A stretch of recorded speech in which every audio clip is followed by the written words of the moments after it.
সবাইকে আসসালামু আলাইকুম। আমি ঢাকা থেকে হোসনে আরা বলছি। চলে আসলাম সকাল সকাল নাস্তার ভিডিও থেকে শুরু করছি।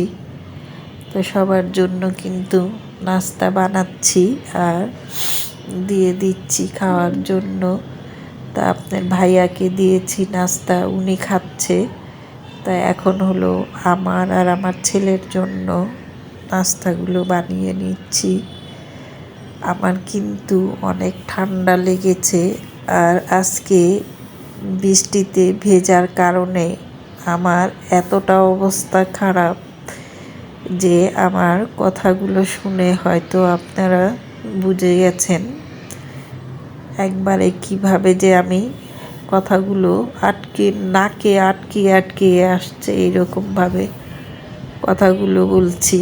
তা ক্ষমা দৃষ্টি চোখেতে দেখবেন সবাই আমার ভুল ত্রুটিগুলো।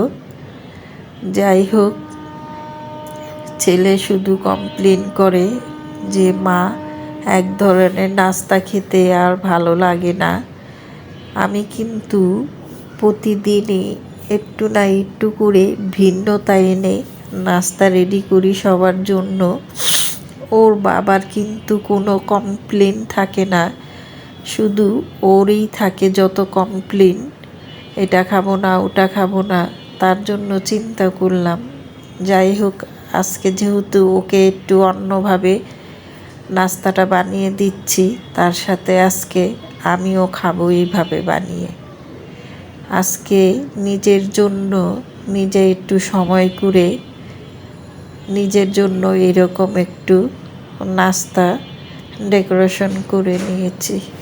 সবার কাছে একটি অনুরোধ করব, এখনো পর্যন্ত কেউ যদি একটা লাইক না দিয়ে থাকেন প্লিজ একটা লাইক দিয়ে দিবেন, আর আমার ভিডিওটা কমপ্লিট করবেন প্রথম থেকে শেষ অবধি। আর যদি মাঝে মাঝে কোনো অ্যাড আসে প্লিজ অ্যাড সহ আমার ভিডিওটা দেখবেন। আমিও কিন্তু আপনাদের পরিবারে গেলে এইরকমটাই করি, ভিডিও দেখি অ্যাড সহ। যাই হোক, কথা বলতে বলতে কিন্তু নাস্তাটা এদিক দিয়ে রেডি করে নিচ্ছি। সকাল সকালই কিন্তু মজরেলা চিজ দিয়ে এরকম ইয়াম্মি ইয়াম্মি নাস্তা কে কে খেয়েছেন কমেন্ট করে জানাবেন তো। তা আমিও আজকে বাচ্চাদের মতো বাচ্চা হয়ে গিয়েছি। তাই যাই হোক, সুন্দর করে রুটিটাকে ফোল্ড করে নিলাম। এভাবে একবার ট্রাই করতে পারেন, নাস্তাটা কিন্তু খুবই মজা হয়েছে। আর এই দুটো রুটি দিয়ে এই ধরনের নাস্তা কিন্তু খুবই ভালো লাগে খেতে। যাই হোক, নাস্তাটা একেবারে রেডি। আর লাল আটা কিন্তু স্বাস্থ্যের জন্য খুবই ভালো। আমরা কিন্তু এখন চেষ্টা করছি যে ভেজাল জাতীয় খাবারগুলো অ্যাভয়েড করার জন্য যথাসম্ভব চেষ্টা করব ভেজাল ছাড়া অল্প খেয়ে বেঁচে থাকার জন্য বেশি দিন। আর আল্লাহ তো আছেন, যতদিন হায়াত রাখছে ততদিন তো বাঁচব। যাই হোক, বৃষ্টিতে ভিজে কেন অসুস্থ হয়েছি চলুন সেটা বলি। তাই তো মার্কেটে গিয়েছিলাম, কোথায় কম দামের জিনিস বিক্রি করে আপনাদের জন্য সেটা ভিডিও করার জন্য আর কিছু প্রোডাক্টস উঠানোর জন্য। যেহেতু আমি একটা ছোটোখাটো ব্যবসা করি বাসায় বসেই, তাই সেটার জন্য কিছু কেনাকাটা করতে গিয়েছিলাম আর আপনাদের সাথে শেয়ার করব কোথায় এরকম একেবারে কম দামে পাওয়া যায় সেগুলো। কিন্তু ওই মুহূর্তে মাঝ রাস্তার মধ্যেই বৃষ্টি এসে পড়েছে, আর রিকশায় বসেই কিন্তু পুরোটা বৃষ্টি আমার উপর দিয়েই গেছে। কেননা যেই মামার রিকশায় উঠেছিলাম তার পর্দা ছিল না, ওই যে প্লাস্টিকের যে একটা পর্দা থাকে বৃষ্টি আসলে দিয়ে বসে থাকার, তাই সেটা আর হয়নি। রিকশার মধ্যে বসে বসেই বৃষ্টিতে ভিজে আরও আমার অবস্থা একবারে কাহিল। তাই যাই হোক, এই ভিজা শরীর নিয়ে ভিডিওটা করে নিলাম।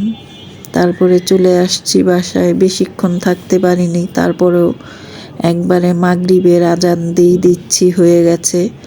জোহরের নামাজ আদায় করে কিন্তু আমি রান্না টান্না সেরে তারপরে চলে গিয়েছিলাম। আসরটা বাসায় এসে কাজা পড়তে হয়েছে। তাই দুপুরের খাবার মাগরিবের সময় খেলাম।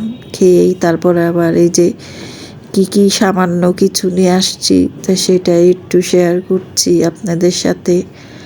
তাই তো আপনার ভাইয়ার জন্য আবার চানাচুর, এই চানাচুরটা উনি খুবই পছন্দ করে, তা ওটা নিয়ে আসলাম।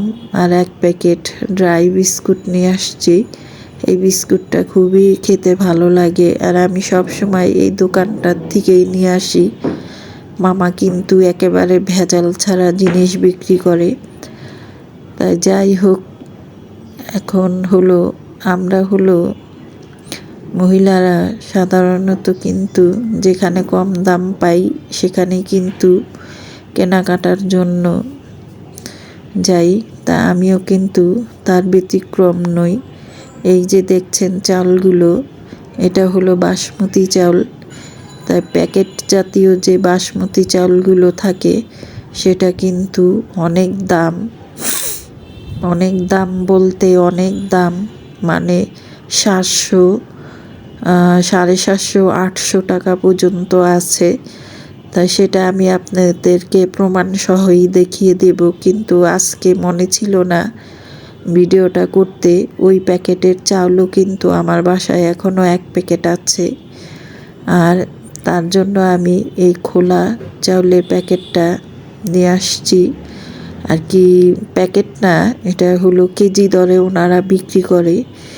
তাই যেহেতু অনেকই কি বলে, প্যাকেটের চাউলের থেকে এই চাউলটা কিন্তু অনেক দাম কম। তা দাম কম বলে হতাশ হবেন না, যেটা মনে হয় ভালো না।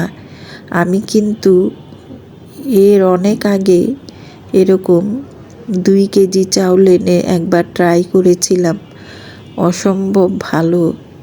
প্যাকেটের চাউলটা যেরকম লম্বা লম্বা হয়, এর চেয়ে বেশি এই চাউলটা লম্বা হয়। আর বাসমতি চাউলের তো কোনো সুঘ্রাণ পোলাও চাউলের মতো থাকে না। তাই যাই হোক, এখন চাউলগুলো এনেছি, যেহেতু আপনার ভাইও দেখে বলেছে না ভালোই, এর আগে তো আমরা এই চাউলটা খেয়েছি, ভালোই তো লাগে। যাক, ভালোই হয়েছে। আর পোলাওর চালও কিন্তু এখন দাম বেড়ে গিয়েছে 170 থেকে 180 টাকা কেজি। তার চিন্তা করেন, এই চালটা আমি অনেক বার্গেটিং করে, অনেক দামাদামি করে এই বাসমতি চাউলটা নিয়ে আসছি। কেননা বার্গেটিং করেছি সেটাও বলছি। আগের বার যে আমি চাউলটা নিয়ে আসছিলাম, তখন নিয়ে আসছিলাম 240 টাকা করে, আর আজকে গিয়ে দেখি এই চাউলের দামই হয়েছে 270 টাকা কেজি। তা বলেন, কেজি প্রতি 30 টাকাই বেড়ে গিয়েছে। তো ওই ভাইয়ারটাকে বললাম, বলে অনেক মুলামুলি করে, অনেক দরাদরি করে তারপরে তার কাছ থেকেই 2 কেজি চাউল কিনে নিয়ে আসলাম। এটা আমার আল্লাহর রহমতে এই 2 কেজি চাল দিয়ে মেহমান আসলে অনায়াসেই কিন্তু মেহমানদের আমি আপ্যায়ন করতে পারবো। আর ছেলেরাও যদি কাচ্চি খায়, তাদেরও কাচ্চি রান্না করে দিব, কেননা ওরা কিন্তু বাসায় আমার হাতে কাচ্চিটা খুবই পছন্দ করে। তাই যাই হোক, এই খাবারগুলো সব এখন আমি সরিয়ে রাখছি। আর আমার বাসায় কিন্তু আমি ছোটোখাটো প্রোডাক্টস বিক্রি করি, আর তার সাথে কিন্তু আমি সেলাই কাজ করি, এটাও আপনারা জানেন। তা আমার বাসার এক ভাবি আমাকে কিছু প্রোডাক্ট আনার জন্য অর্ডার দিয়েছিল। তা তার জন্যই কিন্তু বিশেষ করে মার্কেটে যাওয়া, আর তার সাথে হলো আপনাদের সাথে আর কি শেয়ার করতে চেয়েছিলাম যে কোথায় কম দামে কি পাওয়া যায়। কিন্তু দুর্ভাগ্যবশত বৃষ্টিতে ভিজে গিয়েছি, আর কিন্তু ভিডিওটা করতে পারিনি। যাই হোক, অন্য আরেক দিন যেহেতু আমার ওখানে যাওয়া পরে, তা আমি অন্য আরেক দিন আপনাদের সাথে শেয়ার করব সেই মার্কেটটা কোথায়, আর একেবারে কম মূল্যে ভালো ভালো ব্র্যান্ডের জিনিস পাওয়া যায়। আমরা যেটা নাকি অনলাইনে এবং নিউ মার্কেট, ধানমন্ডি, গুলশান থেকে যেই জিনিসগুলো আপনারা একেবারে মোটা টাকা দিয়ে কিনে আনেন, এটা কিন্তু এই জায়গায় অনেক সস্তা পাবেন, আর কিন্তু ভালো মানেরই কিন্তু। তাই যাই হোক, নিজের জন্য এই যে হাঁড়ি পাতিল ধরার জন্য নিয়ে আসলাম একেবারে কম টাকায়, বলতে গেলে একেবারেই কম টাকা। তাই যাই হোক, আর দুটা হলো পেঁয়াজ কাটার চপার নিয়ে আসছি। ওই চপার দুটা কিন্তু অর্ডার দেওয়া ছিল। বললাম আমার বাসায় যে ভাবিটা থাকে, ওই ভাবি আমার কাছে সেলাই করতে দেয় তার জামা কাপড়। তা আপনাদের সাথে ওইটাও আমি আরেক দিন দেখাবো, তা না হলে কিন্তু ভিডিওটা অনেক বড় হয়ে যায়। তাই ওই ভাবির জন্যই এই দুটো চপার কিনে নিয়ে আসছি। তা ভাবি প্রথমে একটা বলেছিল, তারপরে আবার ভাবি বলল ফোন দিয়ে যে ভাবি আমার জন্য দুটা নিয়ে আসবেন। তাই তো দুটা এই পেঁয়াজ চপার নিয়ে আসছি। এটা এত ভালো যে কি বলবো। আমি সেই রোজার মাসের আগের থেকে কিন্তু এরকম একটা চপার দিয়ে কাজ করি। অনেকেই হয়তো আমার রান্নাঘরে দেখে থাকবেন। আর এটা কিন্তু একটা বুয়ার কাজ করে দেয়। একটা বুয়া প্রতিদিন কোটাকাটি করতে, কয়টা পেঁয়াজ কোটা করাতেই কিন্তু মাসে 1000 টাকা নেয়। আর দেখুন, এটা এত কম মূল্যে কিনে এনে আপনি বছরকে বছর এটা দিয়ে পেঁয়াজ কেটে খাবেন। আর এটা কিন্তু একেবারে 1 নাম্বার সরাসরি চায়না প্রোডাক্টস। এই ধরনের কিন্তু অনেক প্রোডাক্টস আছে, আমাদের দেশীয় প্রোডাক্টস আছে, আবার হলো ইন্ডিয়ান প্রোডাক্টসও আছে। তাই সব মিলিয়ে কিন্তু দামও কিন্তু ডিফারেন্ট দামে থাকবে। আপনারা হয়তো মনে করবেন যে আমি এটা হয়তো দাম বলবো বা বেশি বলছি, কিন্তু আপনারা এটার পার্থক্যটা আপনাদের দেখিয়ে দিলাম। একেবারে চায়না, কিন্তু দেখতে হুবহু। আপনারা এটা কেনার সময় মার্কেট থেকে ভালো করে দেখে কিনবেন। মেড ইন চায়না লেখা থাকে, আবার কতটার মধ্যে দেখবেন মেড ইন ইন্ডিয়া, আবার কতটা দেখবেন আঞ্জুম একটা আছে, কোম্পানি আছে, ওটা কিন্তু বাংলাদেশি কোম্পানি। তো ওটা কিনবেন না। আর এটা কিন্তু কারেন্টে না, এটা হাতেই কিন্তু টেনে টেনে পেঁয়াজগুলো করা হয়। কোনো একবারে জিরো কারেন্ট লাগে এটার মধ্যে, বলতে গেলে আর কি কারেন্টই লাগে না, হাতে টেনে টেনে আপনি সেকেন্ডের মধ্যে এটা করে নেবেন। তো যাই হোক, সব মিলে আজকে আমার এই ভিডিওটা এতটুকুই ছিল। তা কেমন হলো আমার এই আজকের ভিডিওটা কমেন্ট করে জানাবেন। আর নতুন আপু ভাইয়ারা লাইক, কমেন্ট এবং সাবস্ক্রাইব করে আমার চ্যানেলের পাশে থাকবেন। আর হ্যাঁ, এই যে একটা গেটের নিচে দেওয়ার জন্য যারা নাকি এসি ব্যবহার করেন, গেটের নিচ দিয়ে এসির বাতাস চলে আসে, তাই তাদের জন্য এরকম গেট প্রোটেক্ট বা এসি বাতাসের যে বাইরে বের হয় ওটা প্রোটেক্ট করার জন্য এইরকম একটা এগুলো লাগাতে পারেন, একেবারে কম মূল্যে, কম দাম। তা চলুন আপনাদের দেখাচ্ছি। এই তো এভাবে গেটের মাঝখান দিয়ে এইটা এভাবে লাগিয়ে দিবেন। আর একটু বড় থাকলে এটা আর কি সাইজ মতো একটু ধারালো চাকু দিয়ে কেটে দিলেই কিন্তু সুন্দর এটা সেটিং হয়ে যায়। আর গেট লাগাতে কিন্তু অনেক সুবিধা।